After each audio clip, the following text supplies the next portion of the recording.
नमस्ते दोस्तों, मैं हूं गौरव और आज के इस प्री मार्केट रिपोर्ट में आपका स्वागत है। आज है बुधवार 25 मार्च और आज का दिन बहुत ही क्रिटिकल है क्योंकि आज हमारी सेंसेक्स की एक्सपायरी भी है।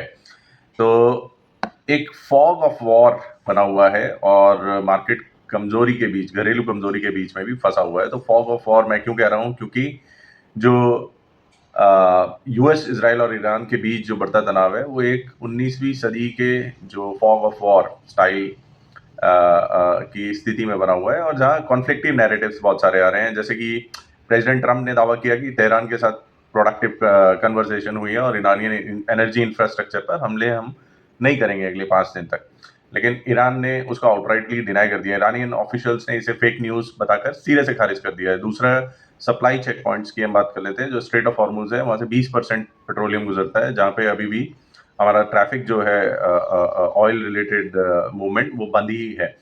और जो अब संघर्ष है वो कुवैत एयरपोर्ट और कतार की एलएनजी फैसिलिटी तक पहुंच चुका है।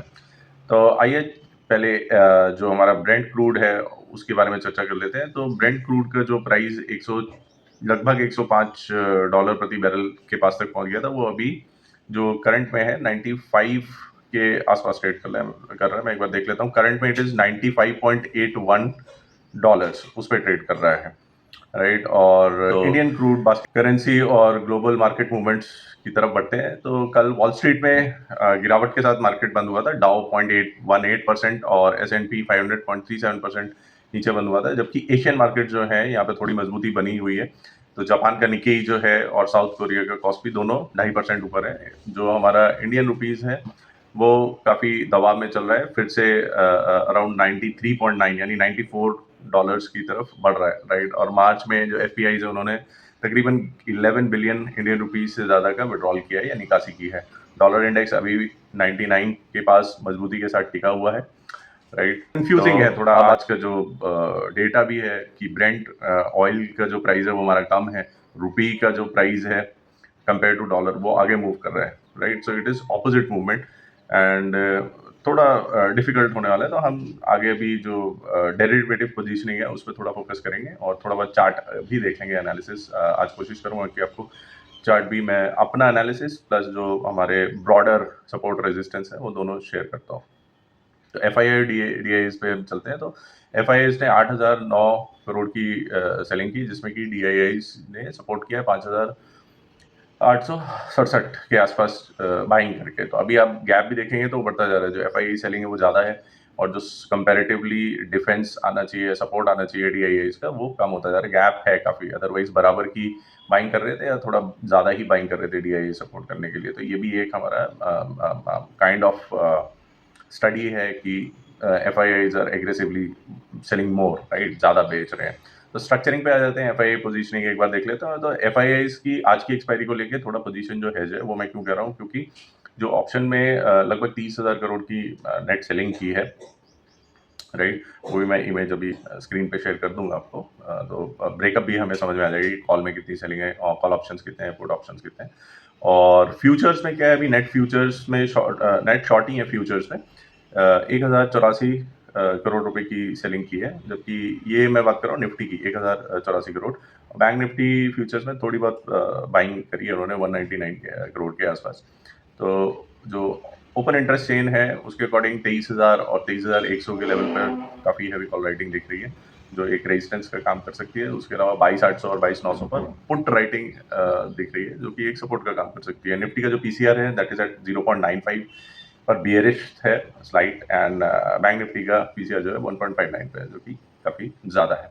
तो इम्प्लाइड ओपनिंग क्या है, गिफ्ट निफ्टी भी काफ़ी वॉलेटाइल हो रखा है। 22,877 से 23,161 की वाइड रेंज में ट्रेड कर रहा है। तो अगर हम 22,900 के पिवट के नीचे खुलते हैं तो पॉसिबिलिटी है कि मार्केट डाउन ट्रेंड में रह सकता है, राइट। अब टेक्निकल लेवल्स देख लेते हैं। तो मैक्स पेन जो निफ्टी का है वो 22,900 पे है। रेजिस्टेंस 23,050 से लेके 23,100 और 23,250 से लेके 23,300 का सीलिंग है। एंड सपोर्ट जो हमारा है वो 22,750 22,800 तक है। उसके बाद 22,350 से लेके 22,470 तक है। उस तरीके से बैंक निफ्टी का थोड़ा देख लेते हैं। मैक्स पेन जो है वो 52,605 पे है। रेजिस्टेंस जो है वो 53,500 पे है। दूसरा जो हमारा रेजिस्टेंस है मेजर, वो 54,300 लेके 54,400 पे है। सपोर्ट की अगर हम बात करें तो बैंक निफ्टी के केस में 51,800 से 52,000 की रेंज में सपोर्ट रेंज रहेगी, और 50,700 से लेके 51,000 तक जो है वो हमारा दूसरा सपोर्ट रहेगा, राइट।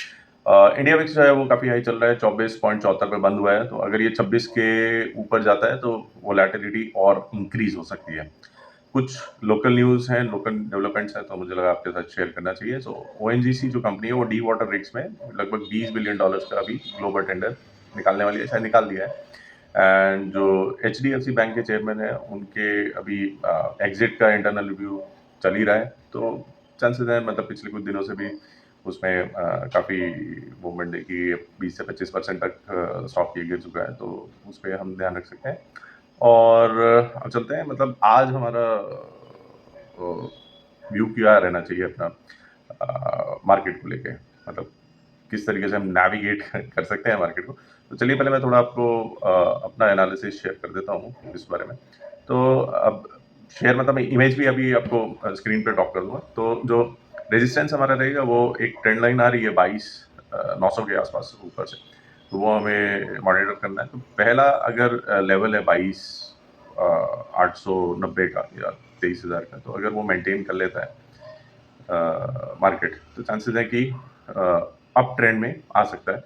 दूसरा जो मेरा अपना एनालिसिस है उसके अकॉर्डिंग 22,761 का है सेकंड, एंड जो थर्ड सपोर्ट है वो 22,640 के आसपास रहेगा। तो चांसेस है अगर 22,640 को ब्रेक करता है तो trend would again become negative या डाउन साइड का हमारा सेलिंग का आ जाएगा। तो ये ध्यान रखना है कि 22,900 के आसपास निफ्टी के केस में क्या कर रहा है, तो क्या होल्ड कर पाता है 22,800 से लेके 22,900 का लेवल, वो इंपॉर्टेंट है, वो थोड़ा इंडिकेट भी करेगा, क्योंकि ऊपर से हमारे को एक ट्रेंड लाइन रेजिस्टेंस भी दिख रहा है उसमें, right. So coming to Sensex, क्योंकि एक्सपायरी भी है, तो सेंसेक्स में भी ऊपर 74,000 से 73,900 के बीच की जो रेंज है वहाँ पे एक ट्रेंड लाइन फिर से मूव कर रही है। तो उस रेंज को क्या वो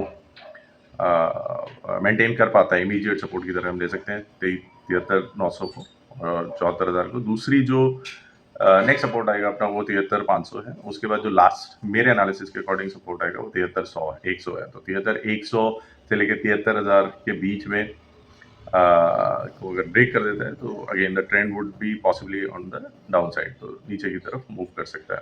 तो ये चीज़ें हमें ध्यान रखनी है। और सेंसेक्स है तो इंडेक्स, तो उसमें स्पाइक्स बहुत आती है बिकॉज उसकी बीटा वैल्यू ज़्यादा है अपना, राइट। तो वो हमें ध्यान रखना है कि चांसेस हैं उसमें वॉलेटाइल मूवमेंट के, और विक्स वैसे ही हाई है। तो चलिए अभी